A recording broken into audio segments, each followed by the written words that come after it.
Chapter 10, Part 2, Between Cold Winds and Goodbyes.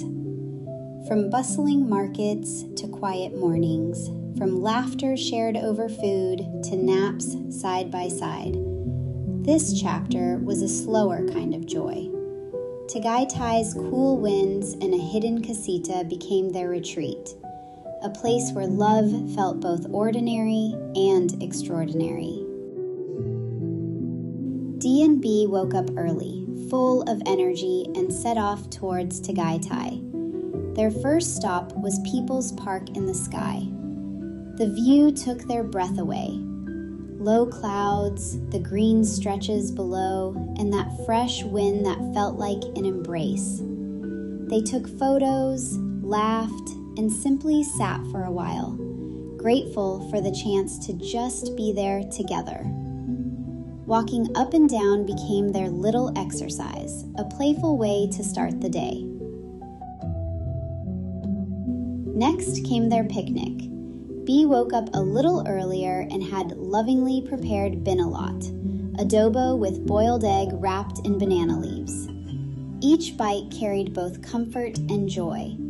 The aroma of the leaves, the warmth of the rice, and the sweetness of sharing food in nature. Alongside it, they had puto, a soft Filipino rice cake, sent by B's friends from Pangasinan, who wanted D to taste one of their local delicacies. What B adored most about D was her curiosity, never afraid to try, never hard to please, and always honest when food was just okay. On the grass, with a waterproof mat B had bought, they laid down for a while, letting the cool Tagaytay breeze wrap around them. Then they walked again, laughing about making space in their tummies for the food trip that was still waiting ahead. The local market was their next adventure. Stalls overflowed with color: bananas, pineapples, guavas, mangoes, corn. They filled their bags with fruits and fresh meat for the barbecue later that night. In between small negotiations and jokes with vendors, they felt like locals, part of the place's energy and joy. B wanted to buy almost every kind of fruit just so D could try them. Since they were already nearby, B wanted to show D the farm lot she had bought years ago, her dream retirement spot. She joked, as she used to even back when they were just friends, that anyone wanting to live with her would only need to build the house because the land was waiting. Finding it, however, became a mini adventure. Roads had changed, signs had shifted, and B's memory wasn't entirely sure anymore. Almost 2 hours passed, full of wrong turns and giggles, before they finally found it. And when they did, the victory felt sweet, as if the journey itself had been the real reward. By late afternoon, D and B finally reached their Airbnb, Casita Isabella, a tiny trailer in Mendez, cozy and welcoming. That night, dinner was teamwork. D grilled the barbecue while B prepared pasta, all paired with the fresh fruits they had bought earlier. A friendly cat and dog from the neighborhood came by, adding to the homely atmosphere. The night closed with quiet conversations, shared laughter, and the deep comfort of belonging. Breakfast in the trailer felt like a celebration in itself. They tried the outdoor tub, swayed on the swing beneath the trees, and held on to the kind of happiness that doesn't need words. Close to noon, B brought D to Viewsight Restaurant, remembering that D loved oxtail. She ordered kare kare, a rich Filipino stew with peanut sauce, vegetables, and tender oxtail. Sizzling sisig, chopped pork served hot on a sizzling plate with onions, chili, and egg. Of course, bulalo, beef shank soup, a Tagaytay classic, and mango shake. The food was delicious, but nothing compared to the view, and to the quiet toast they shared, a whole year of love celebrated in the simplest, truest way. The afternoon was for pampering, a haircut, pedicure, and foot spa at a salon nearby. They used the free foot spa they had won from bingo last time. They laughed together through the whole thing, making even self-care feel like an adventure. That evening, Bea cooked again, a homey dinner filled with love in every detail. Dee noticed these gestures more deeply than she expected.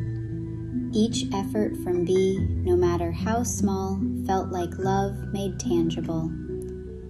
She takes care of me in ways I didn't even ask for, Dee thought, her heart quietly swelling at how Bea always thought ahead for her. But it wasn't just one way. Bea, too, cherished the way Dee was always gentle, always ready to help without being asked. When there was something heavy to carry, Dee was there, making sure Bea never struggled alone. Neither had ever experienced this before. Both were used to being the ones who always gave and did.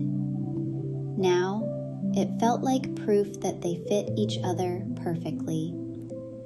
Giving, receiving, and protecting in balance.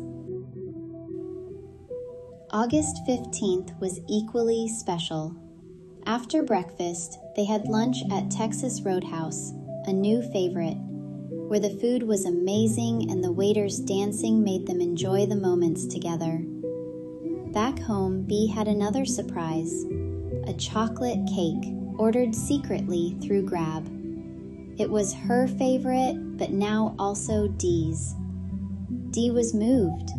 That small gesture, so thoughtful and sweet, felt bigger than any gift. Heavy rain in the afternoon called for naps on the couch.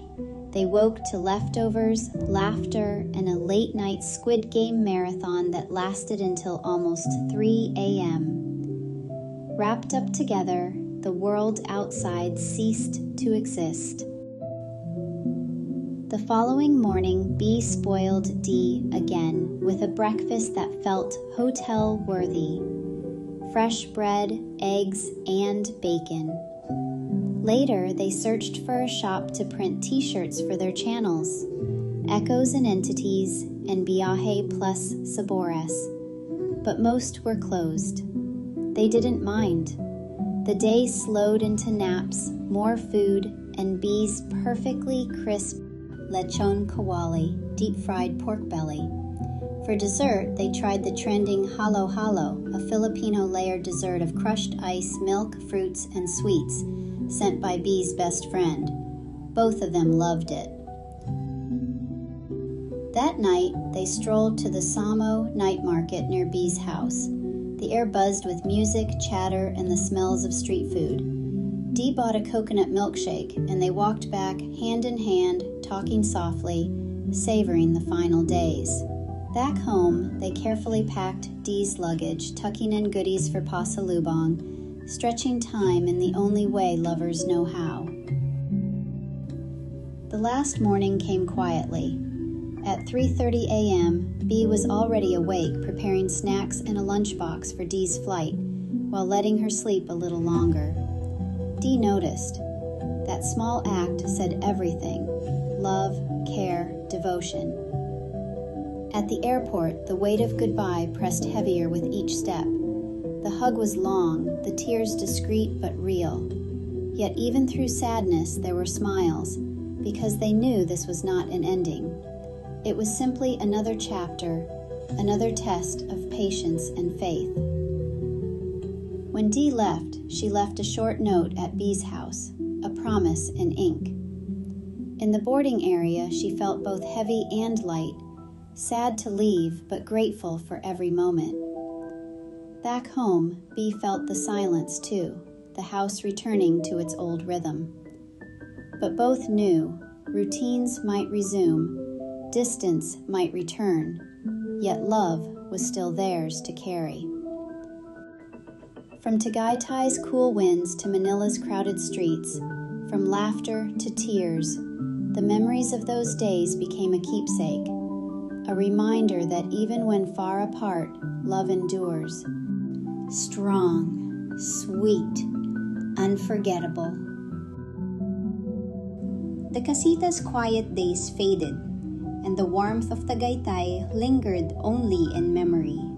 Soon came the familiar ache of packing bags, of counting hours instead of moments. Love had carried them through distance once, and now, once more, it would be tested. Stay tuned for Chapter 11, Yet to be Written.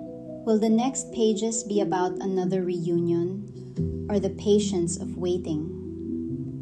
For now, only love knows the answer.